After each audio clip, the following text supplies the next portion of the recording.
മണ്ഡലത്തിൽ എത്തിയിരിക്കുകയാണല്ലേ? മലപ്പുറത്തേക്ക് കയറി. മലപ്പുറത്തെ തെരഞ്ഞെടുപ്പ് മാത്രമല്ല, ഫുട്ബോളും പറയാതെ പോകാൻ പറ്റില്ല നമുക്കിവിടെ. ഞാൻ ഉദ്ദേശിച്ച ആൾ ഇവിടെ ഉണ്ട്. അതിന് പറ്റിയ ആളാണ്.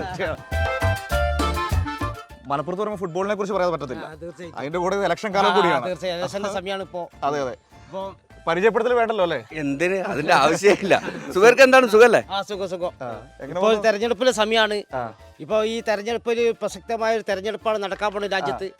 മതേതരത്വവും ജനാധിപത്യവും പിന്നെ നമ്മളെ ഭരണഘടന ഒരു നിലനിൽക്കുന്ന ഒരു തെരഞ്ഞെടുപ്പാണ് നടക്കാൻ പോകുന്നത്, പോരാട്ടമാണ് നടക്കാൻ പോകുന്നത്. എങ്ങനെയുണ്ട് മലപ്പുറത്തെ ഒരു പ്രതീക്ഷകളും കാര്യങ്ങളൊക്കെ? മലപ്പുറം സംബന്ധിച്ചിടത്തോളം പിന്നെ ഇപ്പൊ ET മുഹമ്മദ് ബഷീറാണ് ഇവിടെ സ്ഥാനാർത്ഥി. അതുകൊണ്ട് ശക്തമായ ഒരു ആ ട്രെൻഡൊക്കെ മാറിന്. പക്ഷെ ലീഗിന് ഒരു ശക്തമായ സ്വാധീനമുള്ള ഒരു മണ്ഡലമാണ്. അപ്പൊ കഴിഞ്ഞ പ്രാവശ്യം പിന്നെ സമദാനിയാണല്ലോ ഇവിടെ ജയിച്ച്. അപ്പൊ സമദാനി ഇപ്പൊ പൊന്നാനി മണ്ഡലത്തിലേക്ക് പോയി. അതൊരു പ്രശ്നം തന്നെയാണ്. രണ്ട് മണ്ഡലങ്ങൾ ചേഞ്ച് ചെയ്ത ഒരു പ്രശ്നമാണ്. പൊന്നാനിയിൽ അംശയാണ് LDF സ്ഥാനാർത്ഥി. കടുത്തൊരു പോരാട്ടം പൊന്നാനിയിൽ നടക്കും. ഇപ്പൊ നിങ്ങളിപ്പോ പറഞ്ഞാൽ ഇപ്പൊ ഈ രണ്ട് മണ്ഡലങ്ങളും ചേഞ്ച് ചെയ്ത ഒരു പ്രശ്നം തന്നെയാണ്. കഴിഞ്ഞ പ്രാവശ്യം പിന്നെ കുഞ്ഞാലിക്കുട്ടി ജയിക്കുന്ന 2,60,61,153 വോട്ടിനാണ് കുഞ്ഞാലിക്കുട്ടി ജയിക്കുന്നത്. അപ്പൊ അത് വീണ്ടും സമദാനി വന്നപ്പോൾ 1,14,615 വോട്ടാക്കി മാറി. നല്ല കുറവ്, ഒരുപാട് ഡിഫറൻസ്, ഒരുപാട് മാറ്റങ്ങൾ വന്നിട്ടുണ്ട്. അപ്പോൾ ആ അടിസ്ഥാനത്തിൽ നമ്മൾ നോക്കുകയാണെങ്കിൽ കടുത്തൊരു പോരാട്ടം തന്നെ പ്രതീക്ഷിക്കാം. പക്ഷേ പിന്നെ ലീഗിന്റെ ശക്തമായ ഒരു മണ്ഡലമാണ് കേട്ടോ, കുട്ടിയാണ്. കടുത്തൊരു മത്സരം. പിന്നെ ഒരുപാട് പിന്നെ വസീഫ് പേരത്തൊക്കെ ഒരുപാട് മാറ്റങ്ങൾ ഈ പ്രചരണത്തിൽ സംഭവിക്കുന്നുണ്ട്. ഈ ലീഗിന്റെ സ്ഥാനാർത്ഥിയായിട്ട് ഇപ്പൊ ET എന്ന് പറയുന്നത് പ്രായത്തിൽ ഒരുപാട് മൂത്ത ആളാണ്, കലാകാലങ്ങളായി മത്സര രംഗത്തുള്ള ഒരാളാണ്. വസീഫ് എന്നാൽ ചെറുപ്പക്കാരനാണ്. അപ്പൊ ഈ യുവാക്കളുടെ ഒരു ചിന്താഗതിയിൽ മാറ്റം വരും അങ്ങനെയൊക്കെ? യുവാക്കളെ നോക്കുകയാണെങ്കിൽ യുവാക്കൾ ലോകസഭയിൽ ശബ്ദിക്കാനും പോലെ എന്ത് പ്രശ്നം ഉണ്ടെങ്കിലും ഓടിയെത്താനൊക്കെ യുവാക്കൾക്കൊരു ഒരു പ്രസക്തി തന്നെയാണ്. മറ്റേ പ്രായമുണ്ട്, എന്നാലും കൂടിയിട്ട് യുവാക്കളെ ഒരു പിന്നെ ഈ രംഗത്ത് തന്നെ ഇറങ്ങേണ്ടി എല്ലാ മേഖലയും യുവാക്കളാണ് പെട്ടെന്ന് ഓടിയെത്താനൊക്കെ സാധിക്കുള്ളൂ. അങ്ങനെ ഒരു ചെറിയൊരു പ്രശ്നമുണ്ട്. സുബൈർക്കയുടെ കളി പറച്ചിലും കളി അവലോകനങ്ങളും അതുപോലെ തന്നെയാണ് അതുപോലെ ഇത് പറയുന്നുണ്ട്. ഈ കേരളത്തിൽ മൊത്തമുള്ള ഇത്തവണത്തെ ഒരു തെരഞ്ഞെടുപ്പിന്റെ മത്സരം കാര്യങ്ങളൊക്കെ എങ്ങനെയായിരിക്കും? സുബൈർക്ക ഈ 20 മണ്ഡലങ്ങളിൽ ആർക്കൊക്കെ ഏതൊക്കെയെന്ന് പറയാൻ പറ്റുമോ? പക്ഷെ കഴിഞ്ഞ പ്രാവശ്യം രാഹുൽ ഗാന്ധി ഇന്ത്യൻ മന്ത്രിയാവും എന്നുള്ള ഒരു ട്രെൻഡ് ഉണ്ടായിരുന്നു. അപ്പൊ രാജ്യം മാറും എന്നുള്ള ഒരു പ്രതീക്ഷയിലാണ് ജനങ്ങൾ 20 സീറ്റ് 19 സീറ്റ് UDF നൽകി. ഈ പിന്നെ ആരിഫ് പറഞ്ഞ ഒരാൾ ആലപ്പുഴ മാത്രമേ ജയിച്ചിട്ടുള്ളൂ. അപ്പൊ ആ ട്രെൻഡ് അല്ല ഇപ്പം. കണക്കുകൂട്ടൽ LDFന് ഏതൊക്കെ, UDFന് ഏതൊക്കെ? 6 സീറ്റ് 7 സീറ്റ് LDF. ഇങ്ങനെയാണ് ഇവിടുത്തെ ഒരു തെരഞ്ഞെടുപ്പ് പ്രചരണം കാര്യങ്ങളൊക്കെ എങ്ങനെയാ പോകുന്നത്? ഇവിടെ ഇപ്പോൾ ഭൂരിപക്ഷം ലീഗിന് ഒരുപാട് കുറയും. ഒരു 50,000-ന്റെ താഴായിട്ട് ഒക്കെ നമ്മൾ കാണുന്നത്. ചിലപ്പോൾ ഒരു അട്ടിമറി സാധ്യത അതും കാണുന്നുണ്ട്. എന്തുകൊണ്ടാണ് അങ്ങനെ ഒരു സാഹചര്യം വന്നത്? ഈ സ്ഥാനാർത്ഥിയുടെ കാര്യമാണോ? ഒന്നാമത് ഈ സ്ഥാനാർത്ഥികൾ അങ്ങോട്ടും ഇങ്ങോട്ടും വെച്ച് മാറുകയെന്നല്ലാതെ ഒരു യുവാക്കൾക്ക് ലോകസഭയിലേക്ക് ലീഗ് ചരിത്രത്തിൽ ഇന്ന് വരെ ഒരാളെ കൊടുത്തതായിട്ട് ഞങ്ങളറിയില്ല. ഞങ്ങളൊക്കെ വോട്ട് ചെയ്യാൻ തുടങ്ങിയ കാലം മുതൽ ഈ വയസ്സായ 10, 60, 70 വയസ്സായ ആളുകൾക്കാണ് ഞങ്ങൾ വോട്ട് ചെയ്യുന്നത്. നമ്മൾ ചെയ്യല്ല UDFന്റെ സ്ഥാനാർത്ഥികൾ. പക്ഷെ അതിലൊരു മാറ്റം അവർ വരുത്തുന്നില്ല. അത് ജനങ്ങൾക്ക് നല്ലോണം അറിയാം. അതുകൊണ്ട് എന്തായാലും ഒരു മാറ്റം കാണുന്നുണ്ട്. എന്താ ജയിക്കുകയാണെങ്കിൽ തന്നെ ഒരു 50,000 വോട്ടിന് ET ജയിക്കും. അത്രേ ഉള്ളൂ. നമുക്ക് നമ്മുടെ കുറച്ച് ആളുകൾ അവിടെ പോകാൻ പാടില്ല കേട്ടോ അല്ലേ? സുബൈർക്ക് പോകാൻ പാടില്ല. നമുക്ക് സുബൈർക്കയുടെ കുറച്ച് വിശേഷങ്ങൾ കൂടി അറിയാനുണ്ട്. എന്താ കേട്ടോ ഇവിടുത്തെ ഇലക്ഷൻ്റെ ഒരു കാര്യമൊക്കെ എങ്ങനെയാണ് പറഞ്ഞോ? ആര് ജയിക്കും നോക്കുന്നു പറയണ്ട. ഇവിടുത്തെ ട്രെൻഡ് എങ്ങനെയുണ്ട്? നല്ല ഉഷാറാണോ? ഉഷാറ് മത്സരമാണ് നടക്കുന്നത്. മത്സരം ഉഷാറാണ്. മത്സരം എന്ത് ഉഷാറായിട്ടും കാര്യമില്ല. അവിടെ ഒരു ചേട്ടൻ ഇപ്പൊ പറഞ്ഞത് ലീഗിന്റെ ഭൂരിപക്ഷം കുറയുന്നാണ് പറഞ്ഞത്. അങ്ങനെ ഒരു സാഹചര്യം ഉണ്ടോ? കുറയില്ല, അങ്ങനെ തന്നെ നിൽക്കും. എന്തുകൊണ്ടാണ് ഈ സ്ഥാനാർത്ഥികളെ മണ്ഡലം മാറ്റിയത് പോലും? അതൊക്കെ ഒരു പാർട്ടിന്റെ നമുക്ക് പാർട്ടിയിൽ വലിയ ആവശ്യമുള്ള കാര്യം പറയാം. ഈ BJPയുടെ നേതൃത്വത്തിലുള്ള കേന്ദ്ര സർക്കാർ ഒരുപാട് ജനദ്രോഹ നയങ്ങളും വർഗീയതയുമായി ബന്ധപ്പെട്ട കാര്യങ്ങളും അങ്ങനെ കുറേ നടപടികളുമായി മുന്നോട്ട് പോവുകയാണല്ലോ. അപ്പോൾ ഈ തെരഞ്ഞെടുപ്പ് എന്തുകൊണ്ടും പ്രസക്തമാണെന്ന് തുടക്കം മുതലേ നമ്മൾ എല്ലാവരും പറഞ്ഞുകൊണ്ടിരിക്കുന്ന അങ്ങനെയുള്ള കാര്യങ്ങളിൽ എന്താ ചേട്ടൻ്റെ അഭിപ്രായം ഈ കേന്ദ്ര സർക്കാരിനെ കുറിച്ച്? കേന്ദ്ര സർക്കാരിൻ്റെത് ഇപ്പോൾ ശരിക്കും പറയുകയാണെന്ന് വെച്ചാൽ അതൊരു നല്ലതായ ഒരു രീതിയല്ല. കാരണം ജനാധിപത്യ രാജ്യത്ത് ഇത് അട്ടിമറിക്കാനാണ് അവരുടെ ശ്രമം. അപ്പോൾ അതൊരു നല്ല ഇതല്ല എന്നുള്ളതാണ് എൻ്റെ അഭിപ്രായം. ചേട്ടാ എന്താണ് ഇലക്ഷൻ കാര്യം? മലപ്പുറത്ത് ഭൂരിപക്ഷം കുറയും. ഭൂരിപക്ഷം കുറയും. എന്താ എല്ലാവരും പറയുന്നു ഭൂരിപക്ഷം കുറയും. കുറഞ്ഞ് വരികയാണല്ലോ. കഴിഞ്ഞ നോക്കുമ്പോൾ അതിനെക്കാട്ടിലും കുറഞ്ഞ് ഇനിയിപ്പോൾ അത് കുറയും. അങ്ങനെ ഒരു മാറ്റം വരും കുറച്ച് കഴിയുമ്പോഴത്തേന്. ഒരു മാറ്റം പ്രതീക്ഷിക്കുന്നുണ്ട് നിങ്ങളെല്ലാവരും. പ്രതീക്ഷിക്കും. ഇത്തവണ ശക്തമായ മത്സരം പ്രതീക്ഷിക്കുന്നുണ്ട്. മത്സരം ഉണ്ടാവും. ഉണ്ടാവും. വസീഫ് LDFന്റെ സ്ഥാനാർത്ഥിയായി വരുമ്പോൾ അതൊരു ഈറ്റിക്ക് ഇവിടുത്തെ സ്വന്തം നാട്ടുകാരനാണ്. ഈറ്റിക്ക് അതൊരു വെല്ലുവിളിയാവും.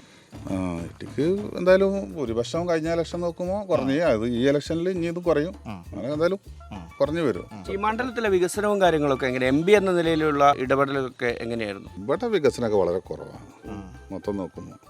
കഴിഞ്ഞ MP ഒക്കെ വികസനമല്ല ഇവിടെ കണ്ടിട്ടില്ല ഈ ഭാഗത്തേക്കൊന്നും. അതുകൊണ്ടാണ് മണ്ഡലം മാറ്റിയത്. ഒരു MP ഇവിടുന്ന് ഇലക്ഷൻ കഴിഞ്ഞ് പിന്നെ വലിയ ഇലക്ഷനിലേ എത്തുള്ളൂ.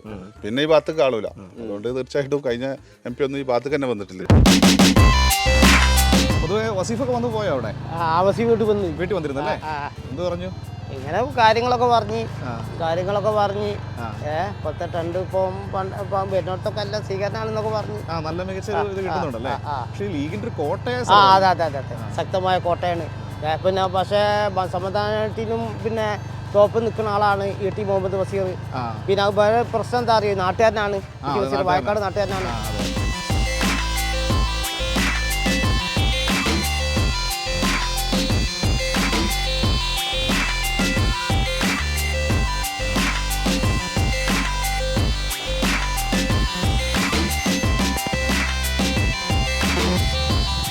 വീട്ടിലെത്തിയല്ലേ?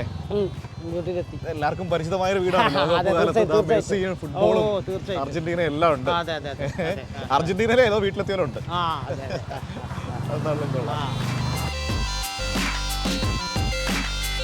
വീടൊക്കെ കണ്ടില്ലേ? കംപ്ലീറ്റ് അർജന്റീന മയമാണല്ലേ? ഇവിടെ ബ്യൂണസ് ഐറസ് ആണെന്നുള്ള നമ്മൾ മനസ്സിൽ തോന്നും. കളിയുടെ കാലം കൂടി വരാൻ കളി എന്ന് പറഞ്ഞാൽ അതിന്റെ ഇടയിൽ ഇപ്പൊ തെരഞ്ഞെടുപ്പിന്റെ ഒരു ചൂടാണ്. അപ്പൊ തെരഞ്ഞെടുപ്പിന്റെ ആണല്ലോ ഇപ്പൊ മെയിൻ ചൂട്. കാരണം കളി ഉണ്ട്, പക്ഷെ ഈ രാജ്യം ഏറ്റവും വലിയ അപകട മേഖലയിലാണ് രാജ്യം പോയിക്കൊണ്ടിരിക്കുന്നത്. അപ്പൊ ആ രാജ്യത്തിന് രക്ഷപ്പെടുത്തേണ്ട ഒരു ജനാധിപത്യ ഓരോ വിശ്വാസികൾ കടമ. അർജന്റീന ബ്രസീലിനേക്കാളും കടുപ്പാണല്ലോ. കാരണം നമ്മുടെ രാജ്യമാണല്ലോ. കാരണം നമ്മുടെ രാജ്യത്തിന് രക്ഷക്കേണ്ടി അത്യാവശ്യമാണ്. മതമുള്ളവനും മതമില്ലാത്തവനും വിശ്വസിക്കണം അത്ര ഒരു മതരാജ്യം വന്ന സ്വതന്ത്രം ഉണ്ടാവില്ല. മതരാജ്യം എന്ന് പറഞ്ഞ് ലോകത്തൊക്കെ നടക്കുന്നുണ്ട്. എന്നാലും കൂടി മതേതരത്വത്തിന്റെ ആ പവർ എന്തായാലും ഉണ്ടാവില്ല. നമുക്ക് ഇറങ്ങിയാലോ? ഒരുപാട് സന്തോഷം. സന്തോഷം കണ്ടു. അപ്പൊ നമുക്കിനി ഒരു പന്ത് കളിക്കാലത്ത് കാണാം. തീർച്ചയായിട്ടും കളി വരുന്നുണ്ട്.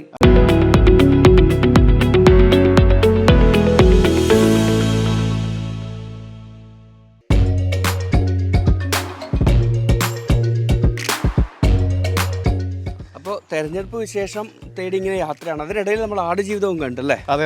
ഇപ്പൊ തെരഞ്ഞെടുപ്പിനോടൊപ്പം തരംഗം ആടുജീവിതവും പെരിയോനുമാണ്. അതെ, പാട്ട് പാടി തരംഗമായ ഒരാളെ നമ്മൾ ഈ മലപ്പുറം മണ്ഡലത്തിൽ കാണാൻ പോകും. മീര നമസ്കാരം. വലിയ സ്റ്റാറായി ഇങ്ങനെ ഇരിക്കുകയാണല്ലേ? ആ ചിരിയിലുണ്ട് ആ സന്തോഷം മുഴുവൻ. ഒരുപാട് സന്തോഷമുണ്ടല്ലേ? പെരിയോനേ റഹ്മാനേ പെരിയോനേ റഹീം പെരിയോനേ റഹ്മാനേ പെരിയോനേ റഹീം. അങ്ങകലെ മണ്ണിൽ പുതുമഴ വീഴണുണ്ടേ, മണ്ണിൽ പുതുമഴ വീഴണുണ്ടേ. നെഞ്ചിലൊരാളുടെ കണ്ണീർ വീണപ്പോൾ, നെഞ്ചിലൊരാളുടെ കണ്ണീർ വീണപ്പോൾ എങ്ങിരുന്നാലും അറിയണുണ്ടേ. മിണ്ടാമൺ തരി വാരിടുത്തത് കണ്ടില്ല കണ്ടില്ല നിന്നനവ്, കണ്ടില്ല കണ്ടില്ല നിന്നനവ്, കണ്ടില്ല കണ്ടില്ല നിന്നനവ്. അപ്പം ഇനി ഞങ്ങൾ നേരത്തെ പറഞ്ഞ പോലെ റഹ്മാന്റെ സിനിമയിലൊക്കെ പാടിയിട്ട് നമുക്ക് വീണ്ടും കാണാം. അപ്പൊ ഓക്കെ. അപ്പൊ പോയാലോ?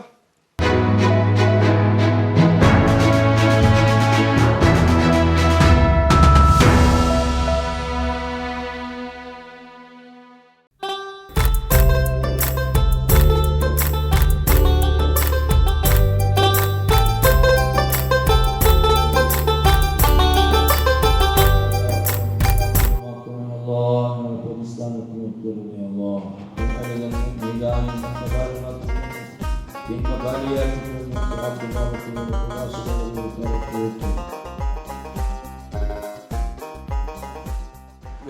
അതെ പതിവ് വഴികളിൽ നിന്ന് വേറിട്ടൊരു യാത്രയായിരുന്നു ഇത്. യാത്രയാണ്. അതെ കുറച്ചുകൂടി വേറിട്ട് ഒരു ആത്മീയാംശമൊക്കെ ഉള്ള ഒരു അന്തരീക്ഷം അല്ലേ.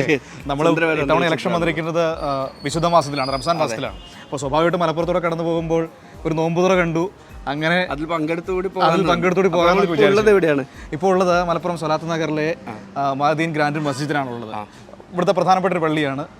വലിയ നോമ്പുതുറ സംഘടിപ്പിക്കുന്ന ഒരു പള്ളി കൂടിയാണ്. എത്തുമ്പോൾ നോമ്പുതുറയുടെ ഒരുക്കങ്ങളൊക്കെ നടക്കുന്നുണ്ടായിരുന്നു. അപ്പോൾ അതിന്റെ കൂടെ പങ്കുചേരുക എന്നുള്ളതാണ്. അപ്പോൾ ശരി, നമുക്കൊന്ന് നോമ്പുതുറ കൂടി വന്നാലോ? തീർച്ചയായും.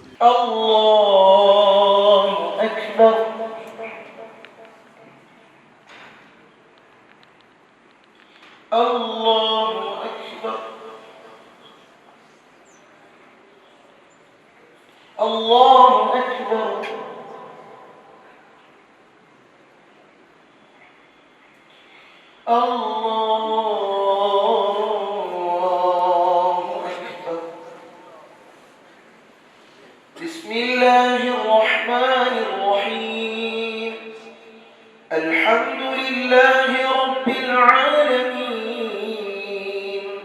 ഞങ്ങൾ ഈ ഓട്ടോൺ വീൽസ് എന്ന് പറഞ്ഞ പരിപാടിയായിട്ട് ഇങ്ങനെ ഇറങ്ങിയതാണ്. ഓട്ടിൻ്റെ വിശേഷങ്ങളൊക്കെ അറിയാം. അപ്പോൾ ഇവിടെ നോമ്പുതുറ ഉണ്ടപ്പോൾ ഇവിടെ കയറിയതാണ്. അപ്പോൾ എങ്ങനെയുണ്ട് ഇവിടുത്തെ ഒരു ഇലക്ഷൻ്റെ ചൂടൊക്കെ? ഇലക്ഷൻ എന്താ അങ്ങനെ കുഴപ്പമില്ലാതെ എല്ലാവരും ഈ പെരുന്നാളിൻ്റെ ഇടയ്ക്ക് ഇലക്ഷൻ വന്നല്ലേ? അതിൻ്റെ ഒരു അതെ, പെരുന്നാളിൻ്റെ അടുക്കാണ് ഇലക്ഷൻ്റെ ഇതും വന്നത്. അങ്ങനെ ആകെ തിരക്കുവാണ് ഇപ്പോൾ ടൗണിലൊക്കെ പാടെ. എന്തൊക്കെയാണ് ഈ തെരഞ്ഞെടുപ്പിൽ ചർച്ചയാവുക എന്ന് കരുതുന്നത്? അപ്പോൾ നിങ്ങളെ വോട്ട് ചെയ്യാൻ വേണ്ടി ബൂത്തിലോട്ട് പോകുമ്പോൾ മനസ്സിലെന്തായിരിക്കും സ്വാഭാവികമായിട്ടും വരിക? ചോദിച്ചാൽ പുതിയ ഇത് നിലനിൽക്കണം എന്നുള്ളതാണ് നമ്മൾ ആഗ്രഹിക്കുന്നത്. ആ ഒരു സമകാലിക രാഷ്ട്രീയത്തിലെ ഏറ്റവും പ്രസക്തമായിട്ടുള്ള ചോദ്യം അതാണ്. ഇന്ത്യ ഈ നിലക്ക് നിലനിൽക്കണോ അതോ വേറെ രീതിയിൽ മാറണം എന്നുള്ളതാണ്. നമ്മൾ ഇങ്ങോട്ടേക്ക് വരുമ്പോൾ വളരെ പ്രധാനപ്പെട്ട വിഷയങ്ങൾ, ഒന്ന് നമ്മളെ വിഭജിച്ച് ഭരിക്കുന്ന ഒരു കാലഘട്ടത്തിലേക്ക് പോവുകയാണ്. ഇപ്പോൾ പൗരത്വ നിയമമൊക്കെ വന്ന് പ്രധാനമായിട്ട് പൗരത്വ മതപരമായിട്ടുള്ള വിഭജനമല്ല ശരിക്കും പറഞ്ഞാൽ ഇന്ത്യ രണ്ട് തരത്തിൽ മതരാഷ്ട്രമാക്കാനുള്ള മതരാഷ്ട്രം എന്നുള്ളതിനേക്കാൾ ഉപരിയായിട്ട് രണ്ട് തട്ടുകളായി തിരിക്കണം ജനങ്ങളെ, സാധാരണക്കാരെ രണ്ട് തട്ടുകളായി തിരിക്കുക എന്നുള്ളതാണ് അവർ ചെയ്യുന്നത്. അപ്പോൾ നമ്മൾ മതത്തിലേക്ക് ചുരുക്കുമ്പോൾ നമ്മളത് യഥാർത്ഥത്തിൽ മാറിപ്പോണേ. അത് തന്നെയായിരിക്കും ഈ തെരഞ്ഞെടുപ്പിൽ പ്രധാനപ്പെട്ട ഒരു വിഷയം. തീർച്ചയായിട്ടും. അപ്പം ഈ ഗ്യാസ് വില, പെട്രോൾ, ഡീസൽ നമ്മുടെ ജീവിതത്തെ ബാധിക്കുന്ന ഒരുപാട് പ്രശ്നങ്ങൾ ജീവിതത്തിന്റെ ഭാഗമായി മാറിക്കഴിഞ്ഞു. ആൾക്കാർക്ക് അതൊരു വിഷയമല്ലാതെ മാറിക്കഴിഞ്ഞു. പെട്രോൾ വില പതിവായിരിക്കും. അതിന് എന്താ വില എന്ന് വെച്ചാൽ പോലും നമുക്ക് പറയാൻ പറ്റാത്തൊരു സാഹചര്യമാണ്. ഈ ഭരണം മാറും തന്നെയാണ് പ്രതീക്ഷ ഉള്ളത്. BJP ഭരണം മാറും എന്നാണ് പ്രതീക്ഷ ഉള്ളത്. അതിനു വേണ്ടിയിട്ട് വോട്ട് ചെയ്യണമെന്നാണോ പറയുന്നത്? അത് നമ്മുടെ രാജ്യത്തിൻ്റെ ഒരു അവസ്ഥയല്ലേ ഇപ്പോഴത്തെ, അതിന് മാറ്റം വരൽ അനിവാര്യമാണ്. അപ്പം മാറേണ്ടത് നിർബന്ധമാണെന്നാണ്. ഈ ജനങ്ങളെ ഭിന്നിപ്പിക്കാനുള്ള, മതത്തിന്റെ പേരിൽ ഭിന്നിപ്പിക്കാനുള്ള ഒരു ശ്രമമാണല്ലോ നടന്നുകൊണ്ടിരിക്കുന്ന പല ഘട്ടത്തിലും. ഒന്നിന്റെ പേരിലും ജനങ്ങളെ ഭിന്നിപ്പിക്കരുതെന്നാണ് നടക്കുന്നത്. അതെ, ഇപ്പൊ പൗരത്വ നിയമമൊക്കെ വന്നില്ലേ? അതെ, അതേ മാറണം. അതെ, ജനങ്ങളെ ഒരു തരത്തിലും ഭിന്നിപ്പിക്കരുതെന്നാണ് എൻ്റെ കാഴ്ചപ്പാട്. ഇത് എല്ലാവരും നമ്മളെ രാജ്യത്തിലാണ്. ഇന്ത്യ എന്നുള്ളത് നമ്മൾ ഒരു രാജ്യം എന്നുള്ള കണക്ക്.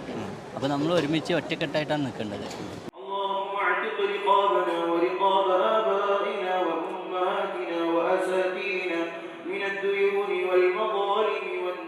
ഓട്ടോൺ വീൽസ് എന്ന് പറയുന്ന പ്രോഗ്രാമാണ് ഞങ്ങൾ. അപ്പോൾ ഇതിലെ വന്നപ്പോഴാണ് ഇവിടുത്തെ പള്ളി ഇതൊക്കെ കണ്ട് ഞങ്ങൾ ഇങ്ങോട്ടേക്ക് വന്നത്. ഒരു പ്രസക്തി നമ്മൾ അങ്ങനെയാണ് അറിയുന്നത് യാത്രക്കിടയിലാണ്.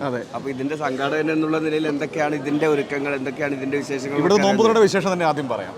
റമദാനിലെ 1 മുതൽ 30 വരെയുള്ള മുഴുവൻ ദിവസങ്ങളിലും ഇങ്ങനെ പൊതുജനങ്ങൾക്കായുള്ള സമൂഹ നോമ്പുതുറയാണ് ഇവിടെ മഅദീനിൽ സംഘടിപ്പിച്ചു വരുന്നത്. ഒരു 15 വർഷത്തിലേറെ കാലമായി ഇതിവിടെ സംഘടിപ്പിക്കാൻ തുടങ്ങിയിട്ട്. പിന്നെ നമ്മുടെ നാട്ടിലുള്ള ഇവിടെ യാത്ര ചെയ്യുന്ന ആളുകൾ, അതുപോലെ ആ ഹോസ്പിറ്റലിൽ കഴിയുന്ന ഹോസ്പിറ്റലിൽ കൂട്ടിരിപ്പുകാരായ ആളുകൾ, പരിസരത്തുള്ള പിന്നെ ഉദ്യോഗസ്ഥന്മാർ, പല ഹോസ്റ്റലുകളിലും സ്ഥാപനങ്ങളിലും പഠിക്കുന്ന വിദ്യാർത്ഥികൾ, ഇവരൊക്കെയാണ് ഇതിൻ്റെ പിന്നെ ഉപഭോക്താക്കളെന്ന് പറയുന്നത്. നമ്മൾ ഈ വിശുദ്ധ മാസത്തിനെ കുറിച്ച് പറയുമ്പോൾ എല്ലാവരും ഒരുമയോടെ നോമ്പ് തുറക്കുന്നൊരു കാഴ്ചയാണ് കാണാൻ കഴിയുന്നത്. പക്ഷേ നമ്മുടെ രാജ്യത്തിൻ്റെ പല ഭാഗത്തു നിന്ന് വരുന്ന വാർത്തകളൊന്നും അങ്ങനെയല്ല. ആ ഒരു കാലമൊക്കെ പോയിക്കൊണ്ടിരിക്കുകയാണ്. അങ്ങനെ നിൽക്കുന്നൊരു പശ്ചാത്തലത്തിലാണ് ഒരു തെരഞ്ഞെടുപ്പ് വരുന്നത്. അപ്പോൾ ആ സാഹചര്യത്തെ എങ്ങനെയാണ് കാണുന്നത്? ഇത്തവണത്തെ ഇലക്ഷനെ കൂടി ഇതിൻ്റെ കൂടെ ഒന്ന് ചേർത്ത് വെച്ചാൽ. ഇലക്ഷൻ്റെ കക്ഷി രാഷ്ട്രീയത്തെ സംബന്ധിച്ച് ഞാൻ ഒന്നും രാഷ്ട്രീയത്തെക്കുറിച്ച് പറയണ്ട, പക്ഷേ രാജ്യത്തിൻ്റെ ഒരു സാഹചര്യം പിന്നെ ഒരു തെരഞ്ഞെടുപ്പ് അഭിമുഖീകരിക്കുമ്പോൾ എല്ലാവരുടെയും ആശങ്ക ഇന്ത്യ അതിൻ്റെ പാരമ്പര്യം നിലനിർത്തത്തക്ക വിധത്തിൽ മുന്നോട്ട് പോകണോ വേണ്ടേ എന്ന ചോദ്യചിഹ്നം ഉയർത്തുന്ന ഒരു തെരഞ്ഞെടുപ്പാണ് വരാനിരിക്കുന്നതാണെന്ന് ആണ്. ഇന്ത്യയെ സ്നേഹിക്കുന്ന, രാജ്യത്തെ സ്നേഹിക്കുന്ന, രാജ്യത്തിൻ്റെ അഖണ്ഡതയെ സ്നേഹിക്കുന്ന, പിന്നെ ഭാരതത്തിൻ്റെ നിലനിൽപ്പിനെ സ്നേഹിക്കുന്ന എല്ലാവരുടെയും ആഗ്രഹമാണ്. ആര് അധികാരത്തിൽ വന്നാലും ഈ രാജ്യത്തെ ശാന്തിയും സമാധാനവും നിർഭയത്വവും അഖണ്ഡതയും കാത്തു സൂക്ഷിക്കാൻ സാധിക്കുന്ന ഇവരുടെ കരങ്ങളിൽ ഭരണം വരണം എന്നാണ്. കഴിഞ്ഞ പ്രാവശ്യം രണ്ടാൾ പറഞ്ഞല്ലോ, ഒരു കാര്യം അവർ പറഞ്ഞില്ല. ഒരു വെറുതെ ആൾ 5 കൊല്ലം നിന്നോല് പോന്നു. നല്ല ചെറുപ്പക്കാർ ചെക്കന്മാരല്ലേ ഇവിടെ, വയസ്സന്മാരില്ലാതെ ഓട്ടെ ജയിച്ചു വരട്ടെ.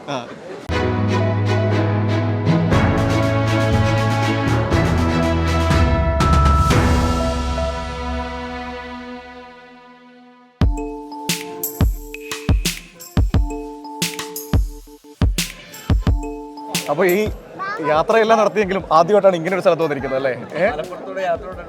അതെ, അത് നോമ്പുറക്കി ഇരുന്നത് മാത്രമല്ല, ഇതാ നോമ്പുറക്കി ഇരിക്കാൻ മാത്രം സ്ഥാനാർത്ഥിയുണ്ട്. അതൊരു ഭയങ്കര രസകരമായിട്ടൊരു സംഭവമായിട്ട് തോന്നുന്നു. അതെ അതെ, ഞങ്ങൾ എല്ലാ സ്ഥലത്തോടെ കാസർഗോഡോട്ട് ഇങ്ങനെ യാത്ര തുടങ്ങിയതാണ്. ആദ്യമായിട്ടാണ് സ്ഥാനാർത്ഥിയുടെ കൂടെ ഒരു നോമ്പ് തുറ ഇഫ്താറിനിരിക്കുന്നത്. അത് മലപ്പുറം എന്ന് പറയുന്നത് ഒരു സൽക്കാരപ്രിയരുടെ, അതായത് എല്ലാവരെയും നന്നായി സ്നേഹിച്ച് എല്ലാവരെയും സൽക്കരിച്ച് വിളിച്ചിരുത്തി ഭക്ഷണം കൊടുക്കുന്ന ഒരു നാടായത്. അത്രയും സ്നേഹത്തിൻ്റെ കരുതലിൻ്റെ വലിയ ഒരു പ്രദേശമാണ് മലപ്പുറം. അതുകൊണ്ട് തന്നെ ഇവിടെ പിന്നെ ഇപ്പോൾ ഈ നോമ്പിനുള്ള ഒരു പ്രത്യേകത എന്താണെന്ന് വെച്ചാൽ, നമുക്ക് പകൽ സമയത്ത് ആ വീടുകളിൽ കയറുകയാണെങ്കിൽ പെട്ടെന്ന് കയറി ഇറങ്ങാം. പക്ഷേ ഈ നോമ്പ് തുറയുടെ സമയം കഴിഞ്ഞാൽ നമുക്ക് പെട്ടെന്ന് കയറി ഇറങ്ങാൻ പറ്റില്ല. നോമ്പിന് മുമ്പാണെങ്കിൽ നിങ്ങൾ ആരിപ്പോൾ ചാനലിൽ നിങ്ങൾ വന്നാലും ഏത് വീട്ടിൽ കയറിയാലും ചായ കുടിക്കാതെ വെള്ളം കുടിക്കാതെ നമ്മൾ പുറത്ത് ഇറക്കുന്ന പരിപാടിയേ ഇല്ല. നമുക്ക് തിരക്കുണ്ടെന്ന് പറഞ്ഞിട്ട് കാര്യമില്ല, നമുക്കൊരു ഗ്ലാസ് വെള്ളമെങ്കിലും തന്ന് നമ്മളെ സൽക്കരിച്ച് വിടും. അതൊരു മലപ്പുറത്തിന്റെ ഒരു ആതിഥേയത്വ മര്യാദയും ആ സ്നേഹമൊക്കെ ഈ ഒരു പര്യടനത്തിൽ കിട്ടുന്നുണ്ടോ? തീർച്ചയായിട്ടും ഭയങ്കര വലിയ പരിഗണനയും വലിയ സ്നേഹവും കരുതലും ഒക്കെ തന്നെയാണ്. ഇത്തവണ മലപ്പുറത്തിനൊരു മാറ്റം പ്രതീക്ഷിക്കുന്നുണ്ടോ? മലപ്പുറം തീർച്ചയായിട്ടും നിങ്ങൾക്ക് ഈ കാഴ്ചയും ഈ സ്നേഹവും ഇവരുടെ ഒരു കരുതലും ഒക്കെ കാണുമ്പോൾ നിങ്ങൾക്ക് തന്നെ അത് മനസ്സിലാവുമല്ലോ. ഒരു വലിയ മാറ്റം ആഗ്രഹിക്കുന്നുണ്ട് മലപ്പുറം. ആ മാറ്റം ഞങ്ങൾക്കും പര്യടനത്തിലൂടെയൊക്കെ നന്നായി ബോധ്യപ്പെടുന്നുണ്ട്. എന്താ പൊതുവെ പര്യടനത്തിൽ? അതെ, ബാങ്ക് കൊടുത്തപ്പോൾ ശരിക്കും നോമ്പ് തുറക്കുന്നത് കാരക്ക കഴിച്ച്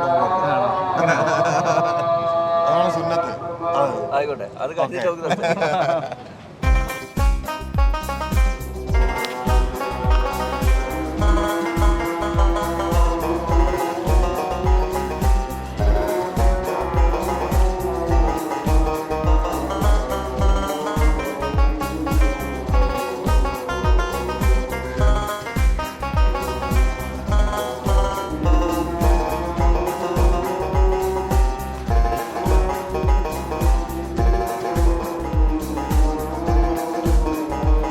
പൊതുവെ എന്താ മലപ്പുറം ഒരു മാറ്റം വേണമെന്ന് ആഗ്രഹിക്കാനുള്ളൊരു സാഹചര്യം എന്താണ് ഇപ്പം?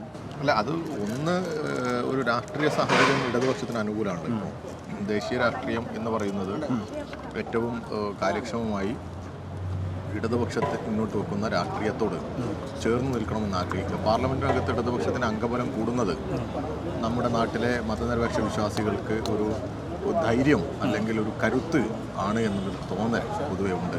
കാരണം ഏത് പ്രലോഭനങ്ങൾക്ക് മുമ്പിലും പതറാതെ ഒരു പരിമിതിയുമില്ലാതെ നിലപാട് പറയുന്നവരാണ് ഇടതുപക്ഷം എന്നുള്ള ബോധ്യമുണ്ട്. ഈ സംഘപരിവാർ ഇങ്ങനെയൊക്കെ നിലപാടുകളുമായി മുന്നോട്ട് പോകുമ്പോൾ അവർക്കെതിരെ ശക്തമായ നിലപാട് പറയാൻ ഇടതുപക്ഷത്തിനെ സാധിക്കൂ എന്നത് തന്നെയാണ് അതിൻ്റെ ഒരു. അതോടൊപ്പം ഈ മലപ്പുറം തുടർച്ചയായിട്ടുള്ള ഒരു വിജയം,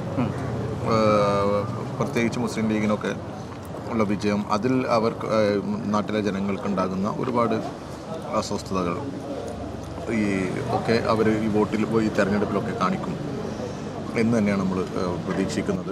ഒരുപക്ഷെ ആ പറഞ്ഞത് ഒരു വലിയ വിഷയമാണ്. കാരണം ഈ കാലാകാലങ്ങളായുള്ള സ്ഥാനാർത്ഥികൾ ഇപ്പോൾ തന്നെയാണെങ്കിലും മണ്ഡലം മാറി മത്സരിക്കുന്നു എന്നതിനപ്പുറത്തേക്ക് ഒരു മാറ്റം അതിലുണ്ടാകുന്നില്ല. പകരം ഒരു യുവാക്കളുടെ പ്രതിനിധിയായ ഒരാൾ മത്സരരംഗത്തേക്ക് വരുമ്പോൾ അത് എത്രത്തോളം പ്രകടമാകുന്നുണ്ട് ആളുകളുടെ പ്രതികരണത്തിൽ? അതാണ് ഞാൻ പറഞ്ഞത്. ആളുകൾ ഇപ്പോൾ യൂത്ത് ലീഗിൻ്റെതായാലും യൂത്ത് കോൺഗ്രസിൻ്റെ ഒക്കെ ചെറുപ്പക്കാരായിട്ടുള്ള അവരുടെ സാധാരണ പ്രവർത്തകർ നിരവധി പേര് നമ്മെ സമീപിക്കുന്നുണ്ട്. ഇത്തവണ വസീഫ് ജയിക്കണം അല്ലെങ്കിൽ വസീഫിന് വോട്ട് ചെയ്യണം എന്ന ആഗ്രഹമുണ്ട്. കാരണം ഇതൊരു നമ്മൾ പറയാറില്ല, ഇവിടെയുള്ളൊരു സ്ഥാനാർത്ഥിയുടെ രാഷ്ട്രീയം മാറിയിട്ടില്ല, പിന്നെ മുന്നണി മാറിയിട്ടില്ല, ചിഹ്നം മാറിയിട്ടില്ല.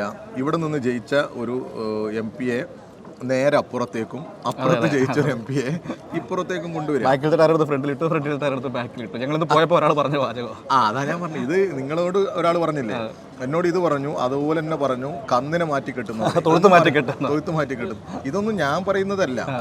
നമ്മൾ പോകുന്ന സമയത്ത് അതും ഇടതുപക്ഷക്കാരൊന്നും പറയുന്നതല്ല, ഈ നാട്ടിലെ സാധാരണ ജനങ്ങൾ പറയണം. അപ്പോൾ അവർക്ക് സമീപിക്കാൻ പറ്റാത്ത, അവർക്ക് ഇടപെടാൻ പറ്റാത്ത ഒരു ജനപ്രതിനിധികളാണ് എന്നുള്ളൊരു തോന്നൽ അവർക്കുണ്ടായിരുന്നു. എൻ്റെ പ്രിയപ്പെട്ടവരോട് എനിക്ക് പറയാനുള്ളത്, അവർക്ക് സമീപിക്കാൻ പറ്റുന്ന ഒരു പഞ്ചായത്ത് മെമ്പറോട് എങ്ങനെ ഇടപെടാൻ പറ്റും, എങ്ങനെ സംസാരിക്കാൻ പറ്റും, അതുപോലെ സംസാരിക്കാനും ഇടപെടാനും പറ്റുന്ന ഒരു ജനപ്രതിനിധിയാവും ഞാൻ എന്ന് തന്നെയാണ് അവർക്ക് കൊടുക്കുന്ന ഉറപ്പ്. സംഘപരിവാറിനെതിരായ നിലപാട് സ്വീകരിക്കേണ്ട ഇടങ്ങളിൽ UDF വല്ലാതെ നിശബ്ദമായി പോകുന്നുണ്ടോ?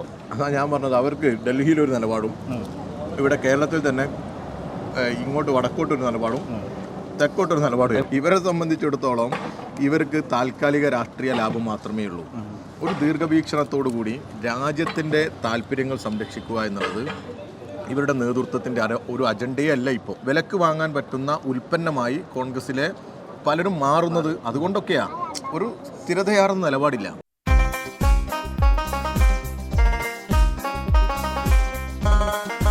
തെരഞ്ഞെടുപ്പ് പ്രചരണമൊക്കെ നന്നായി നടക്കുന്നുണ്ട്. ഉഷാറായിട്ട് പോകുന്നോ? സ്ഥാനാർത്ഥി ഇവിടെ ഇരിക്കുമ്പോൾ പറഞ്ഞു, എങ്ങനെയുണ്ട് സ്ഥാനാർത്ഥി? നല്ല സ്ഥാനാർത്ഥിയാണ്. ഇടത് വർഷത്തിന്റെ എല്ലാ സ്ഥാനാർത്ഥിയും നല്ല സ്ഥാനാർത്ഥിയാണ്. ഇത്തവണ ഒരു മാറ്റം മലപ്പുറത്തുണ്ടാവും ഉണ്ടാവുന്നാണ് പ്രതീക്ഷിക്കുന്നത്. എന്താണ് ആ പ്രതീക്ഷയ്ക്ക് അടിസ്ഥാനം? കേരള സർക്കാർ ചെയ്തിട്ടുള്ള നന്മകളും പ്രവർത്തനങ്ങളും ഒക്കെ വിലയിരുത്തിക്കൊണ്ട് ജനം വോട്ട് ചെയ്യുന്നതാണ് എൻ്റെ പ്രതീക്ഷ. ഇവിടുത്തെ ഇലക്ഷൻ പ്രചരണമൊക്കെ പോകുന്നത് വളരെ നന്നായി പോകുന്നുണ്ട്. എന്നില്ലാത്തൊരു പ്രതീക്ഷ പിന്നെ യുവജനങ്ങൾക്കുണ്ട്. പ്രത്യേകിച്ചും നാട് ആകെ പ്രയാസപ്പെടുന്ന സമയത്ത് ഈ ഒരു സ്ഥാനം യുവജന നേതാവ് നമ്മൾ മലപ്പുറം മണ്ഡലത്തിൽ വരിക എന്ന് പറയുന്നത് വലിയ പ്രതീക്ഷയാണ് ജനങ്ങൾക്ക് നൽകുന്നത്. എന്തായാലും ജയിക്കുമെന്ന് തന്നെയാണ് ഞങ്ങൾ പ്രതീക്ഷിക്കുന്നത്. മലപ്പുറം 2004 ആവർത്തിക്കും. അന്ന് സഖാവ് ടി.കെ. ഹംസ മലപ്പുറത്തൊരു വിപ്ലവകരമായ രാജ്യത്തിലെ ഒരു ചരിത്രം സൃഷ്ടിച്ചിട്ടുണ്ട്. അത് 2024 ആവർത്തിക്കാൻ പോവുകയാണ്. എന്താ അങ്ങനെ ഒരു ഉറപ്പിച്ച് പറയാനുള്ള ഒരു കാരണം ലീഗിന്റെ മണ്ഡലമൊക്കെ ആണെന്നല്ലേ പറയുന്നത്? ഇക്കുറി ഒന്ന് തിരുത്തി എഴുതും. അപ്പുറപ്പുറം ആളെ മാറ്റിയിട്ടൊക്കെയാണ്. അവരിലും യുവാക്കളുണ്ട്. എന്തുകൊണ്ട് അവരെ ഒരവസരം കൊടുത്തില്ല? അത് ആൾക്കാർ ചർച്ച ചെയ്യുന്നുണ്ട്. ജയിക്കും. നല്ല കോൺഫിഡൻസോട് കൂടിയാണ് പറയുന്നത്. എന്താണ് അതിൻ്റെ ഒരു കാരണം? പരിചയം യുവാക്കളുടെ ഇടയിൽ നമ്മളെ കാര്യമായിട്ട് നോക്കുകയാണെങ്കിൽ നമ്മളെ പൊതിച്ചോറ് ഡിവൈപ്പിൻ്റെ ഹോസ്പിറ്റലിലൊക്കെ കൊടുക്കണം. അതെല്ലാവർക്കും വലിയൊരു ആശ്വാസം തന്നെയാണ്. അപ്പോൾ അത് തുടങ്ങി വെച്ചത് നമ്മൾ ഈ വസീഫ് സ്ഥാനാർത്ഥിയെ. അപ്പം അത് എല്ലാവരുടെ ഉള്ളിലുണ്ടാവും. ആളെന്നാൽ ചെറുപ്പമാണ്, നല്ല ആക്റ്റീവാണ്, ആളുകളുടെ ഇടയിലൊക്കെ നല്ല പ്രവർത്തിച്ച ഒരാളാണ്. അതുകൊണ്ടൊക്കെ തന്നെ വസീഫ് ജയിക്കുന്നതാണ്. ഇവിടുത്തെ കാര്യങ്ങളൊക്കെ വളരെ ഉഷാറായിട്ട് പോകുന്നുണ്ട്. ഇപ്രാവശ്യം എന്തായാലും വസീഫ് വിജയിക്കുന്നതിന് ഞങ്ങളൊക്കെ പ്രതീക്ഷ. കാരണം മണ്ഡലത്തിൽ അത്രയേറെ പ്രയാസങ്ങൾ ഉണ്ടായിട്ടുണ്ട്. പിന്നെ രാജ്യത്തിൻ്റെ സമകാലീന അവസ്ഥകളെ പറ്റി നിങ്ങൾക്കൊക്കെ അറിയാമല്ലോ. നമ്മുടെ രാജ്യം ഒരു വലിയൊരു പ്രതിസന്ധിയിലൂടെയാണ് കടന്നുപോയിക്കൊണ്ടിരിക്കുന്നത്. തീർച്ചയായിട്ടും ഇന്ത്യൻ പാർലമെൻറ്റിനകത്ത് പ്രത്യേകിച്ച് മലപ്പുറത്ത് നിന്ന് ഒരു ചെറുപ്പക്കാരനെയാണ് ഞങ്ങൾ പ്രതീക്ഷയോടുകൂടി കാണുന്നത്. ഞാനൊക്കെ ജനിച്ച കാലം മുതൽ ഞങ്ങൾ കാണുന്ന ഒരു പ്രക്രിയയുണ്ട് ഇവിടെ. കാരണം ലീഗ് ഒരു അധികാരത്തിലേക്ക് ഒരു ലീഗ് സ്ഥാനാർത്ഥിയെ നിർണ്ണയിച്ചിട്ടുണ്ടെങ്കിൽ അയാളെ മരണം വരെ അയാൾ ചെയ്യും ആ പാർലമെൻറ്റിൽ അധികാരത്തിൽ നിന്ന് തുടർച്ചയായി നിന്നുകൊണ്ടേയിരിക്കുന്ന ഒരു പ്രവണതയാണുള്ളത്. അവരെന്ത് വികസനം നടത്തിയെന്നോ ഈ നാടിന് വേണ്ടി അവരെന്ത് ചെയ്തു എന്നുള്ള ഒരു ജനങ്ങളും ചർച്ച ചെയ്തു പോകാതെ അവരെ മതം പറഞ്ഞുകൊണ്ടും ജാതി പറഞ്ഞുകൊണ്ടും മാത്രം വോട്ട് നിശ്ചയിക്കുന്ന ഒരു പ്രവണതയാണ് മലപ്പുറത്തിനകത്തുള്ളത്. തീർച്ചയായിട്ടും ഇപ്രാവശ്യം മലപ്പുറം ഞങ്ങൾക്കൊക്കെ വോട്ടില്ലാത്തൊരു കാലഘട്ടം ഉണ്ടായിരുന്നു 2004. ആ 2004 2024 വീണ്ടും ആവർത്തിക്കും എന്ന് തന്നെയാണ് ഞങ്ങളൊക്കെ പ്രതീക്ഷ. എങ്ങനെയുണ്ട് ഇലക്ഷൻ ഇവിടെ? ഉഷാറാണോ? ഉഷാറായിട്ട് പോകുന്നുണ്ട്. എന്താ പ്രതീക്ഷ? നമുക്ക് നമ്മളെ സ്ഥാനാർത്ഥി ആരാ? അതൊക്കെ പറഞ്ഞാൽ പറയാം. അപ്പോൾ ജയിക്കൂ? ജയിക്കൂ. അപ്പുറത്ത് ഒരു മാറ്റം ഉണ്ടാകുമോ? മാറ്റം ഉണ്ടാവും. തീർച്ചയായിട്ടും ഉണ്ടാവും. എന്താ പറയുന്നത്? മലപ്പുറത്തൊരു മാറ്റം വേണം. 2004 ആവർത്തിക്കും. എന്താ ഈ പ്രാവശ്യം എന്തായാലും ഒരു മാറ്റം ഉറപ്പാണ്. വസീഫ് 100% ജയിക്കും. അതെന്താ അത്ര ഉറപ്പ് പറഞ്ഞാൽ യുവതലമുറ ഒക്കെ വസീഫിനൊപ്പം തന്നെ. പഴയ കാലമില്ല ഇപ്പോൾ. അതാണല്ലേ ഈ പഴയ കാലമല്ല എന്ന് ഓർമ്മിപ്പിക്കുന്നുണ്ട് മലപ്പുറം. അത് എടുത്തെടുത്ത് പറയുന്നുണ്ട്.